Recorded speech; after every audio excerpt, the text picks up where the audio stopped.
The fire is low, the wind cuts through the cracks in the timber, and there's no such thing as central heating. Outside, the snow piles higher than a man's waist. Inside, a mother wraps her child in straw. No blankets, no insulation, modern comforts, yet somehow they survived. How? What did it take to keep the cold from killing? This is not a story of castles or kings.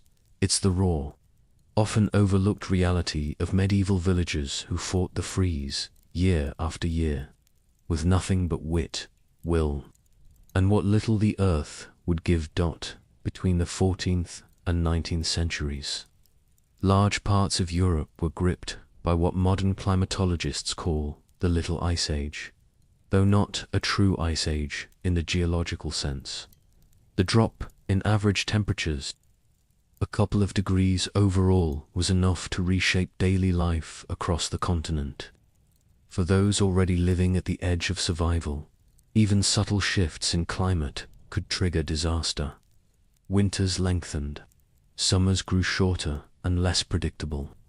Harvests became unreliable. Records from England, France, and Scandinavia describe rivers freezing solid, snowfalls lasting into spring, and crop failures becoming more common. In London, the Thames froze over so thoroughly that frost fairs were held on its surface. In the Baltic region, entire ports were locked in ice for months at a time.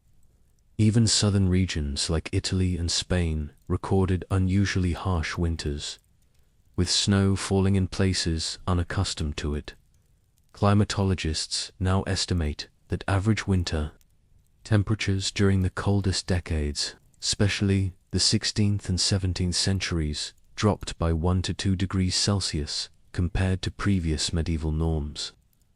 That margin may seem minor today, but in a world without insulation, central heating, or weather forecasting, it meant death could arrive quietly through cold fingers or failed grain.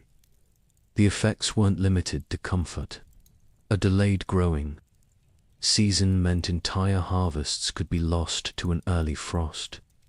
The Great Famine of 1315 to 1317, which killed millions across Europe, was not caused solely by war or plague. It began with relentless rain and cold that ruined crops.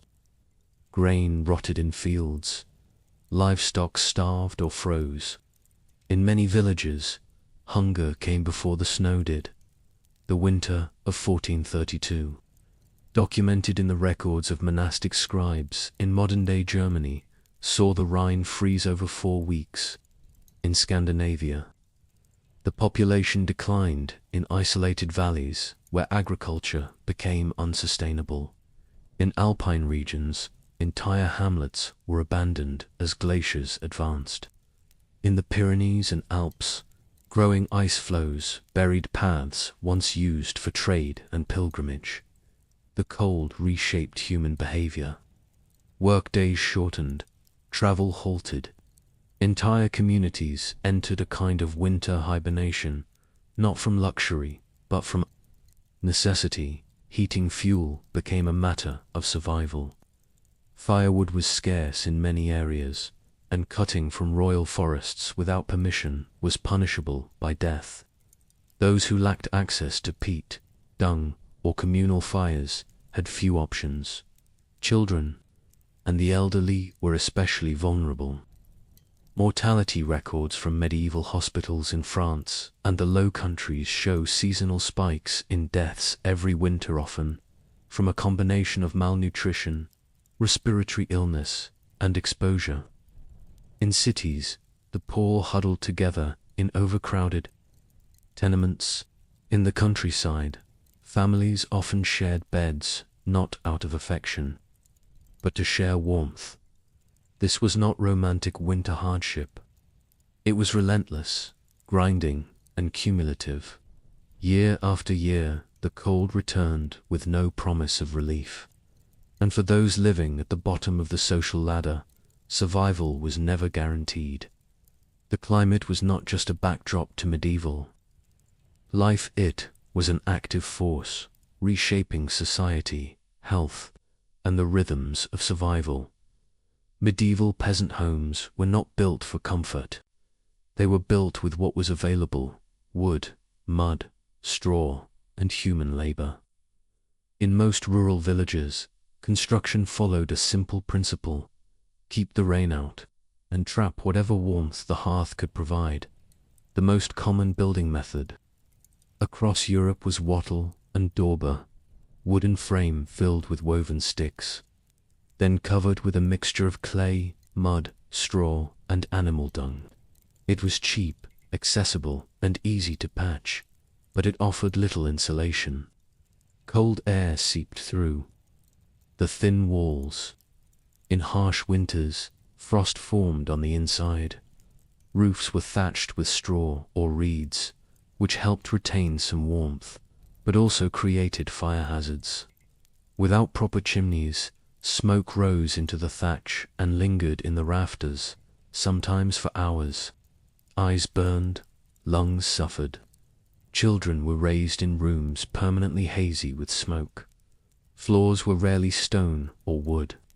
Most were packed earth, sometimes covered with rushes or straw to soften the ground and soak up waste. Over time, these layers mixed with food scraps, ash, and animal droppings. They were occasionally replaced, but hygiene was limited. Cold radiated up from the ground constantly. In winter, bare floors became hard frost surfaces. Some households placed slabs of stone or wooden pallets to sleep on, but most endured the chill directly.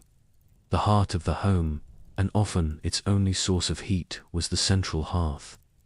This open fire was used for cooking, boiling water, and heating the space. Positioned in the middle of the single-room dwelling, it served everyone: the family, their animals, and their food. Fire was life. Keeping it lit was a daily responsibility, often passed from mother to daughter. But without chimneys, smoke had few places to go.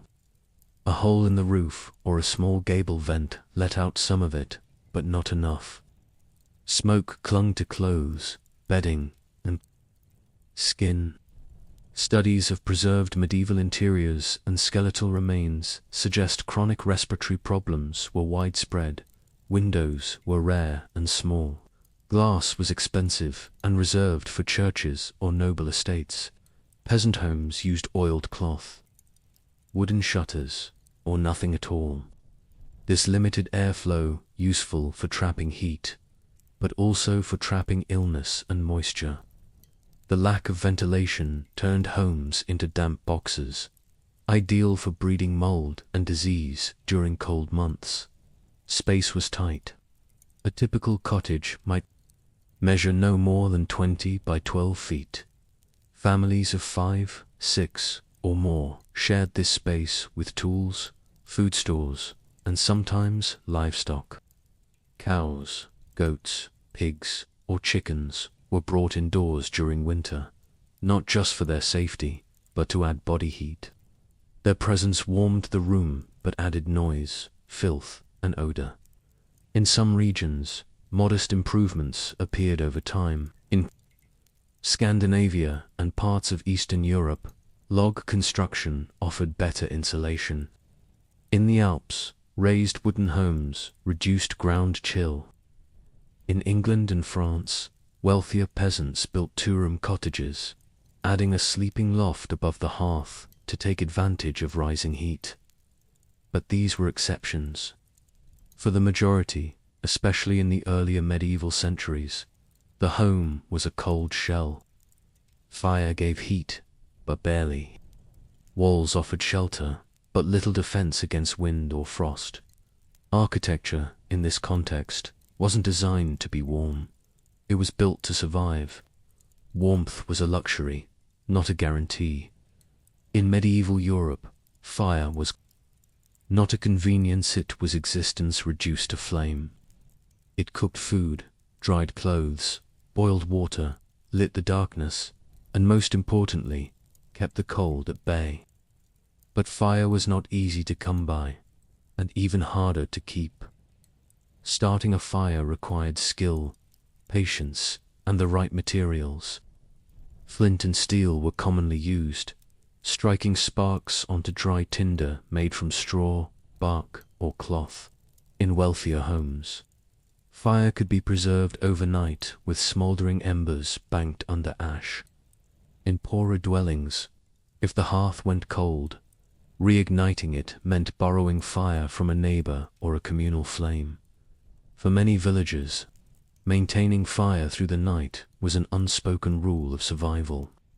Children were taught early how to tend it, how to add wood gradually to stretch supplies, how to keep the coals alive even when the flames died down. Letting the hearth go out in winter was more than careless, it could mean death. Firewood was never simply gathered at will. In feudal societies, the right to collect wood was tightly controlled. Forests were often owned by the nobility. An unauthorized gathering, especially of live wood, was illegal.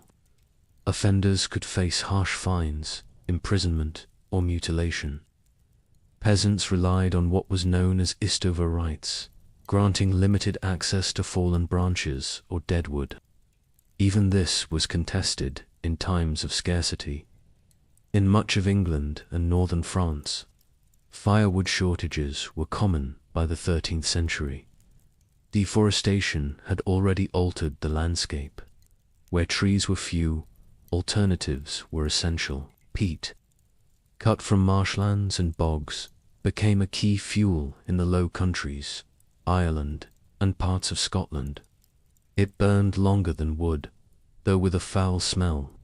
Charcoal created by burning wood in oxygen conditions provided a hotter, cleaner flame, and was vital for blacksmithing and urban cooking. But it came at a cost. Producing it required access to woodland, a knowledge of the slow, controlled, smoldering process. In Iceland, turf and dried animal dung filled the gap. In alpine villages, twisted bundles of vine roots and brush were hauled in by pack animals during summer, dried and stored for the cold months. Nothing flammable was wasted.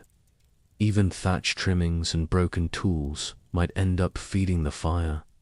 Some villages developed shared hearths, large open fires in community halls or workhouses where people gathered not only to warm themselves, but to cook, trade, and exchange.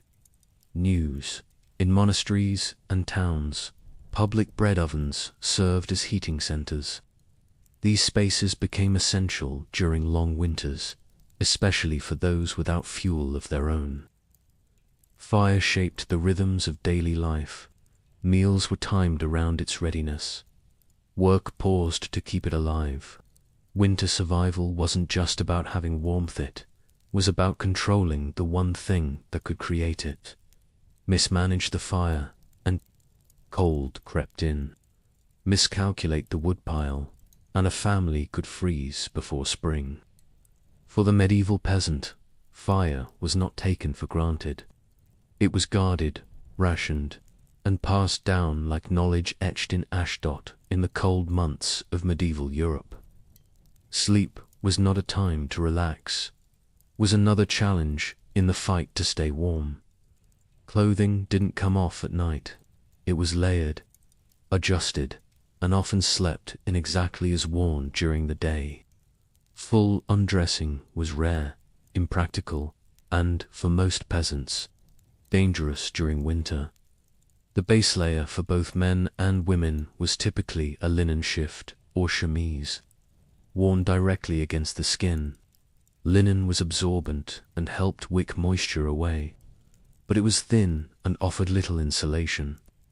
Over this came wool coarse, durable, and locally made. A tunic or gown of homespun wool provided the primary layer of warmth. Peasants rarely owned more than 1 or 2 wool garments, so these were worn continuously, patched and repaired when needed at night. Wool cloaks or mantles, often fastened with a brooch or pin, were pulled around the shoulders and used like Blankets. For many, the same cloak worn to church or the market doubled as bedding. If the family had extra cloth, old garments or scraps were layered atop the sleeper like crude covers. Even hay or straw could be bundled into sacks or wrapped in fabric to add padding and insulation. Foot coverings were essential.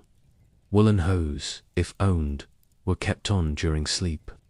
Otherwise, peasants used wrapped cloths, simple strips tied around the feet and ankles, sometimes padded with straw. These makeshift foot traps were a practical response to the biting cold of earth floors. Head coverings weren't just for modesty or religion, they were functional. Caps, hoods, or wimples trapped heat and reduced the risk of exposure. In parts of northern Europe, it was common to sleep with the head fully wrapped. Even indoors, breath could mist in the air, especially near unsealed walls or drafty doorways. Children were bundled tightly, often in shared beds with siblings or parents. Infants, especially vulnerable to the cold, were wrapped in layers of linen and wool, then placed near the hearth, or kept beside the mother through the night.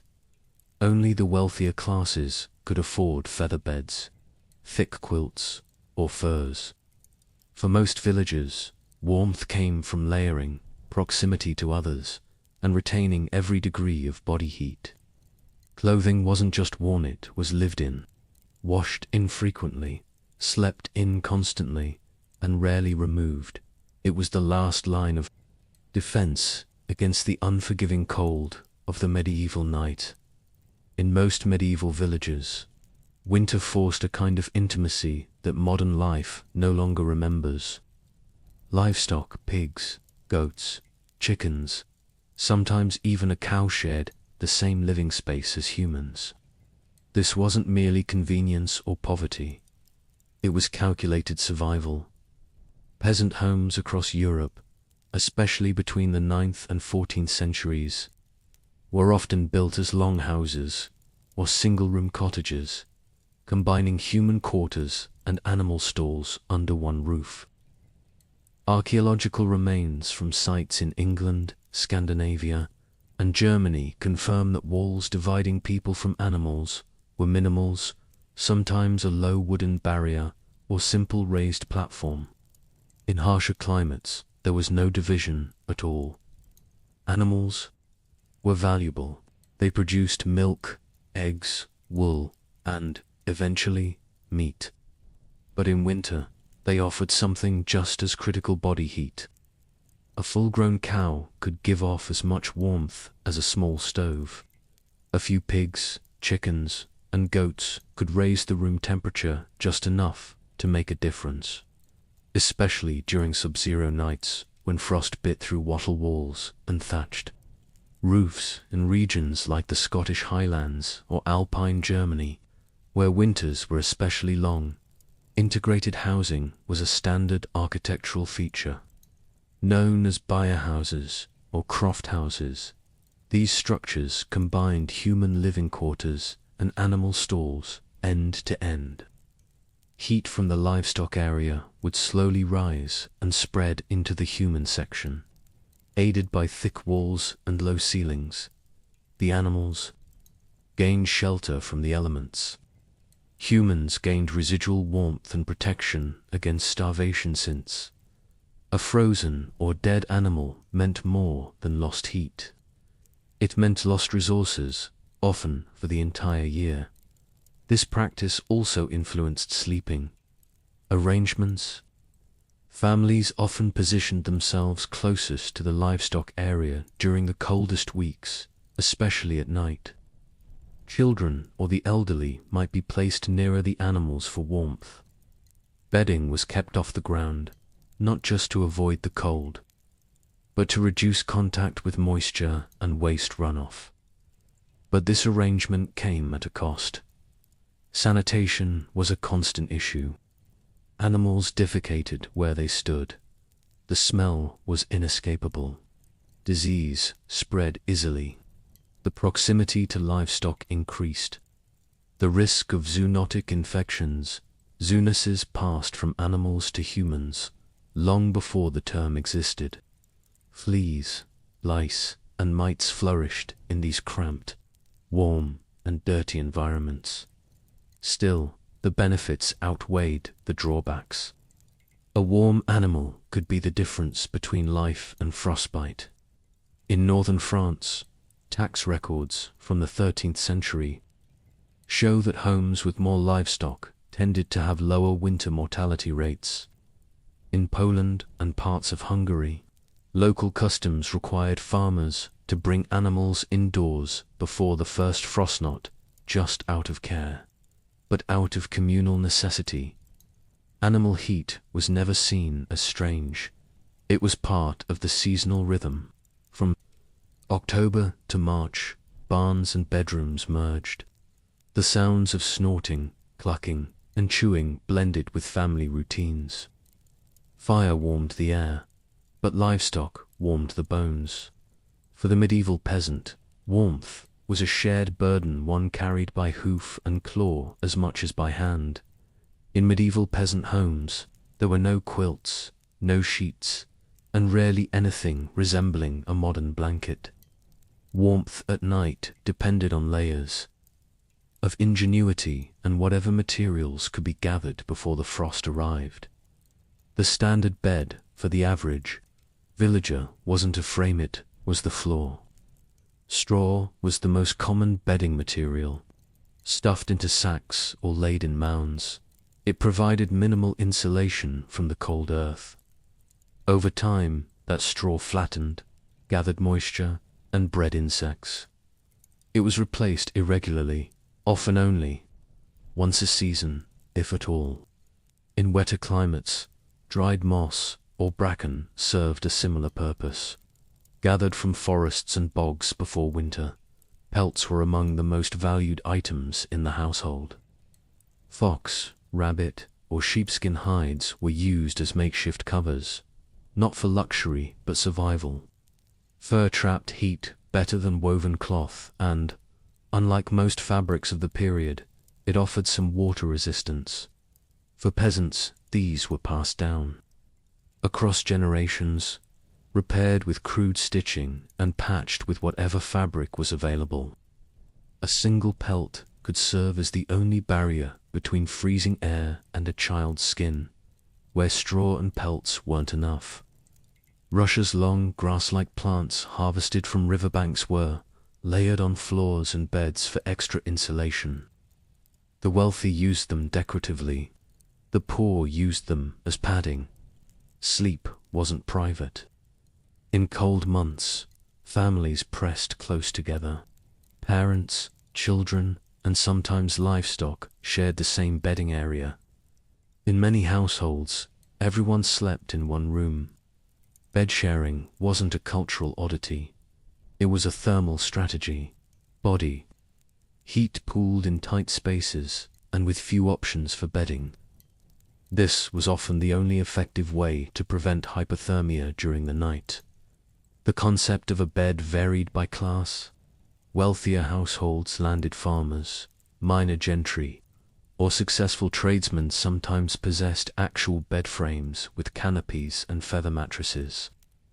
These were rare and expensive, filled with goose down and encased in linen or wool. Feather beds provided real comfort and superior insulation, but they were as much a display of status as they were a solution to the cold. The contrast was clear. A labourer's bed might consist of straw covered with a thin wool cloak. A noble's guest chamber could feature embroidered blankets and fur-lined canopies. Yet even for the wealthy, the fire often didn't reach the sleeping chambers. Bedrooms were still cold, drafty, and dark, just a little less so than those of the people working their land. For most of Europe's rural population, bedding was not separate from clothing, animals, or floor coverings. It was all part of one system, layered, shared, and assembled from necessity. Warmth came not from comfort, but from combining whatever resources could be scavenged stitched, or salvaged before the next hard frost set in. In medieval peasant households, warmth was not individual, it was collective. Most families, regardless of size, slept in a single room, often on the same surface.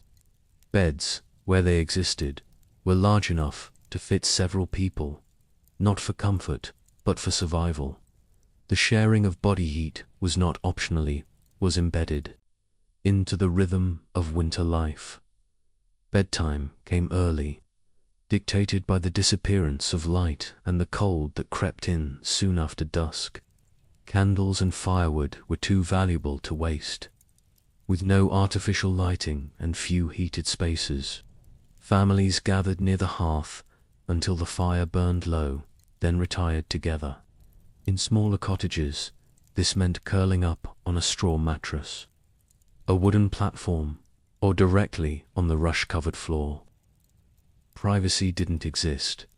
Parents, children, even servants or laborers, if present, often shared the same sleeping area.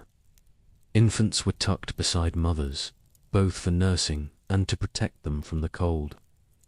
Older children shared space with siblings or grandparents. In households with livestock indoors, the warmth of animals added to the shared heat of bodies. Packed tightly into the living space, cultural norms reflected this arrangement. In much of rural Europe, sleeping in groups wasn't stigmatized. Rules, like those of the Benedictines in the 6th century, even regulated communal dormitories, though with stricter discipline. In peasant homes, it was understood that shared sleep wasn't about comfort, it was a matter of staying alive through the coldest months. Sleeping habits varied slightly by region. In Scandinavia and the Low Countries, where winters were harsher, sleeping platforms were often built above livestock stalls to absorb rising heat. In parts of Germany, families used built-in warbeds or alcoves, which helped trap warmth in enclosed wooden spaces. In England and France, box beds appeared by the late medieval period. Enclosed wooden compartments with sliding doors that retained body heat and blocked drafts. Daily routines adjusted to conserve that hard-earned warmth. Mornings were slow. No one rushed to leave their bedding. Tasks began only once the fire was rekindled. Clothing was layered immediately. Meals were taken near the fire whenever possible. The cold shaped every movement. In a world without insulation or heating, survival meant strategic sleep. Body heat was a shared resource, and the nightly ritual of packing together under-worn cloaks near a fading hearth wasn't a cultural choice, it was the only defense against the cold. Winter didn't just alter the temperature, it altered time. From sunup to sundown, every detail of daily life in medieval Europe was recalibrated to protect against the cold. Tasks were delayed, condensed, or abandoned entirely. Routines shifted not by preference, but out of necessity. Work began late. With no artificial lighting, daylight dictated labor. The winter sun rose late and set early, shrinking the usable day to just a few hours. Agricultural tasks slowed. Plowing halted. Animal care became the main focus, feeding, milking, mucking, stalls, all done quickly to limit exposure. Woodcutting was essential, but dangerous. Frostbite was a risk, especially for those without gloves or boots. Indoors, chores were minimized. Tools were repaired. Clothing was mended. Food preservation continued, salting meat, drying herbs, checking root cellars. But movement slowed. The less one exerted themselves, the less warmth was lost. Meals became central to the rhythm of the day. Breakfasts, if taken, were just ale or leftover porridge. The main meal was midday, served hot whenever possible.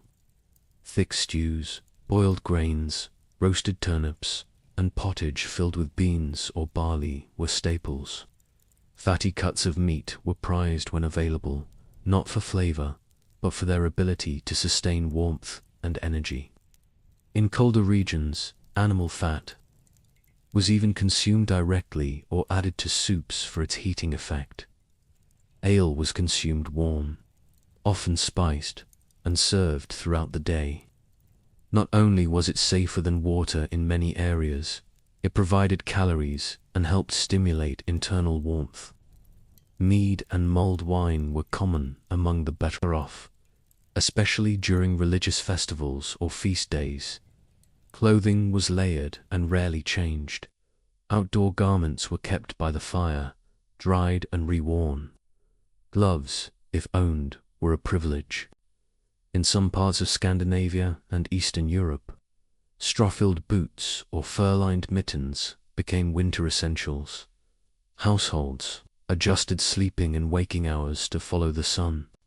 2 sleep patterns, sleeping for several hours, waking briefly around midnight, then sleeping again until dawn were common. During those waking hours, people stoked fires, prayed, tended to animals, or prepared food. Seasonal customs also shaped the winter routine. Candlemas, on February 2nd, marked the beginning of longer days. The Christmas period brought community feast, one of the few times extra warmth, food and drink were shared widely. In many villages, festivals included bonfires and torchlit processions, not only for spiritual reasons, but to physically drive back the cold. Everything from meals to sleep was recalibrated to conserve warmth. In a world with no insulation, no heating systems, and limited daylight, survival meant working with the cold, not against it. In medieval Europe, cold was more than discomfort, it was disease waiting to happen. Medical understanding was shaped by the theory of the 4 humours, passed down from Greek and Roman physicians like Hippocrates and Galen, and deeply entrenched in medieval medicine by the church and university-trained doctors. According to humoral theory, the human body was governed by 4 fluids: blood, phlegm, yellow bile, and black bile. Each was associated with a season, an element, and a temperament. Winter was linked to phlegm, coldness, and wetness. An excess of cold humours was believed to weaken the body, dull the mind, and open the door to illness. Melancholy, lethargy, and respiratory ailments were seen not as symptoms, but as results of an internal imbalance made worse by the season. Warming the body, then, wasn't just a survival instinct, was a treatment. Physicians and herbalists prescribed heated concoctions, mulled wine, spiced ale, and broths infused with ginger, cinnamon, or clove spices considered hot in temperament. Garlic, mustard, and onions were valued not only for their culinary use, but for their warming properties. Even the choice of color mattered. Red and gold clothing, associated with heat, were believed to stimulate warmth in the wearer. Bathing was approached cautiously. Hot baths were considered beneficial in moderation, but dangerous if followed by exposure to cold air, which was thought to trap bad humors inside the body. For the poor, bathing was rare. In winter cold water was avoided, not out of discomfort, but fear of inviting illness through the skin. Remedies also included bloodletting, practiced more frequently in winter months to balance the presumed sluggish circulation of cold humors. Leeches, knives, or cupping vessels were used to draw blood under the guidance of the lunar calendar, often administered by barber surgeons. Religious views reinforced these beliefs. In some monastic traditions, physical suffering through cold was accepted as penitential, a way to discipline the body and purify the soul. But in most lay communities, persistent cold was seen as a moral threat. Warmth was associated with vitality, divine favor, and proper living. Cold, especially when prolonged, was linked to sin, sloth, or divine punishment. Charms and folk rituals to ward off winter illnesses survived in rural areas. In parts of Wales and Brittany, herbal bundles were hung near beds or burned to purify rooms. In the Alps, bells were rung to chase out winter spirits, believed to carry sickness. Medieval health wasn't just measured by temperature. It was interpreted through theology, climate, and a centuries-old belief that balance between hot and cold, dry and wet was the key to survival. When firewood ran out, when cloaks were too thin, and when the embers in the hearth turned to ash, the cold no longer knocked, it entered, and once it took hold, it rarely let go quietly. Frostbite was common in the extremities, fingers, toes, noses. In peasant villages across England and the Germanic states, chroniclers recorded cases of limbs blackening and falling away, especially after long treks for water or wood in frozen fields. Once the flesh hardened, infection was inevitable. With no antibiotics and limited knowledge of sanitation, amputation was rare and often fatal. Respiratory illness surged. Pneumonia, bronchitis, and influenza-like fevers spread easily in cramped, smoke-filled cottages. Records from French and Italian hospitals in the 14th and 15th centuries show seasonal spikes in admissions and deaths between December and March. In the absence of insulation, illness traveled from bed to bed faster than any physician could follow. Infants and the elderly were the first to die. Newborns lacked the strength to regulate body temperature. The old lacked the reserves to fight infection or hunger. In Scandinavian burial records and English parish registers, winter burials consistently outnumbered those in warmer seasons. In extreme years, such as the brutal winter of 1408, Tentia hamlets lost half their population before the spring thaw. In some regions, hunger compounded the cold. Failed harvests meant thin gruel or no food at all. Malnourished bodies lost heat faster. Those who didn't freeze outright weakened until any minor illness became lethal. There were no headlines, no mass graves like during plagues. Death from cold came slowly, incrementally, and often in silence. It was not marked by panic but by absence, an empty place near the hearth, a body not stirring at dawn, a door that no longer opened. Winter in the medieval world wasn't just endured. For many, it was a quiet sentence with no reprieve.